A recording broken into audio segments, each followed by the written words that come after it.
Zdaj jaz bi rad na kratko ocenil delovanje službe vlade za razvoj evropske zadeve. Jaz mislim, da je kriza odličen motiv za spremembe, da je kriza odličen motiv za reforme, da je kriza odličen motiv za razvoj, da pa nas iz krize ne bodo potegnili vlada, da pa nas iz krize ne bo potegnila vlada, ampak predvsem majhni in veliki podjetniki in da je to pravzaprav tisto bistveno, kar bi morala vlada početi, namreč lajšati razmere za tiste, ki ustvarjajo delovna mesta in za tiste, ki znajo sklepati posle. To se mi zdi, da je ključna razlika v pristopu med to vlado in pa med prejšnjo. Namreč zavedanje, da je tisti subjekt, ki vleče gospodarstvo naprej, ki vleče tudi iz krize gospodarstvo samo.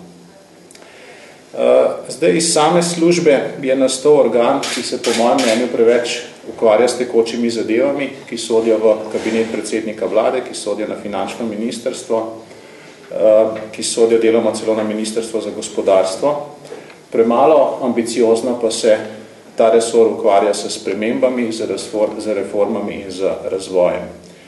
Zdaj na kratko, če ocenim glavne dosežke te službe, te mislim, da kot, citiram, koordinator ukrepov za omilitev finančne in gospodarske krize, kot o sebi pišejo v poročilu, je pa vprašljivo, če je to sploh naloga službe za razvoj, je služba delo opravila slabo.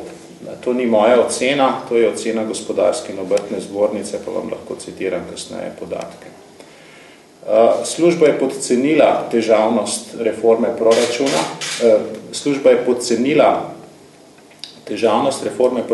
v programski oziroma razvojni proračun. Ideja kot taka je dobra, podpirajo tudi OECD, ampak od vsega skupaj je ostal pravzaprav samo naslov. Delo na mednarodnih dosjejih, predvsem približevanje OECD-ju, Lizbonska strategija na nivoju EU, ocenjujem kot uspešno. Tisti del službe, ki se ukvarja z evropskimi zadevami, bi se morda moral bolj ukvarjati se svojo samoukinitvijo, namreč ta služba je bila zelo smiselna v času članjevanja v EU, je bila še smiselna v času predsedovanja. Zdaj se mi pa zdi, tudi moja izkušnja kot ministra je bila taka, da bi se morala pravzaprav bolj organsko v delo Evropske unije vključiti posamezna ministrstva, ne pa da imamo za to posebno službo. In končno morda najvažnejša stvar, vlada, z njo pa tudi služba vlade za razvoj in evropske zadeve je odstopila od poti reform, ki jo je začrtalo partnerstvo za razvoj v prejšnjem mandatu in v katerem je sodelovala tudi SD. Predlagane dolgoročne strukturne prilagoditve niso ambiciozne, so v marsičem antireformne in ne bodo prispevale k spremembam v strukturi slovenskega gospodarstva. To spreminjanje strukture slovenskega gospodarstva oziroma omogočiti slovenskemu gospodarstvu, da se prestrukturira,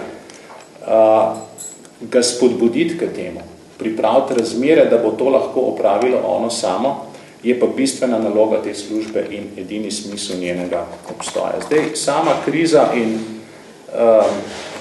reforme seveda sploh niso v nasprotju samo s seboj. Verjetno najboljši primer za to, kako je kriza lahko koristna, kako kriza spreminja strukturo gospodarstva, je preobrazba finske Nokije na začetku 90-ih let, ko na razpadli ruski trg niso mogli več prodajati avtomobilskih gum in škornjev.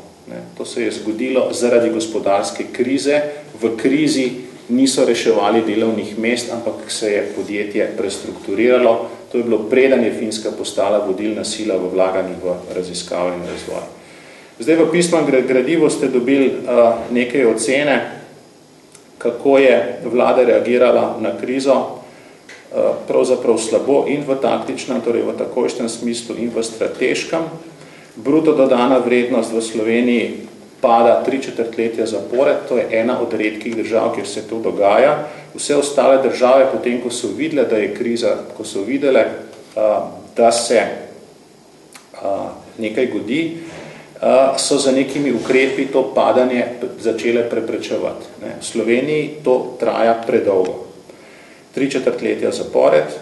Podatek o dodani vrednosti na zaposlenega v Sloveniji je še slabši. Ta podatek pravzaprav v številnih državah raste, v Sloveniji pada.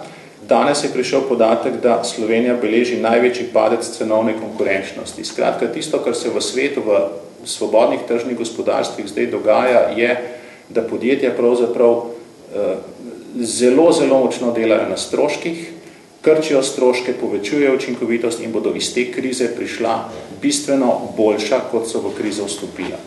Premalo tega je omogočenega slovenskim podjetjem oziroma za premalo takih potez so motivirana. Vidimo, da se je ustavilo lovljenje Slovenije povprečne razvitosti EU27. Praktično smo ta zaostanek zmanjševali ves čas po osamosvojitvi.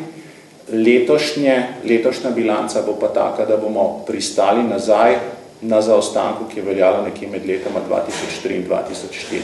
Skratka, kriza je za vsa gospodarstva so v težavah, ampak odzivajo se pa na krizo različno, slovenska država slabo in zato za povprečjem zaostaja. To niso podatki o seveda absolutnem padcu, ki je povsod, ampak v Sloveniji je večji.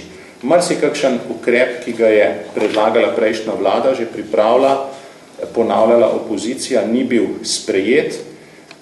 Glede na tale zadnji diagram o tem, kaj je v Sloveniji najbolj padalo, pa lahko rečemo, da bi bilo pravzaprav lahko zelo koristno, če bi recimo olajšave za investicije sprejeli, ker bi bili potem marsikateri padci manjši in tudi te investicije bi pripomogle k temu, da bi podjetja krizo izkoristila za prenovo svojih programov in načina delovanja.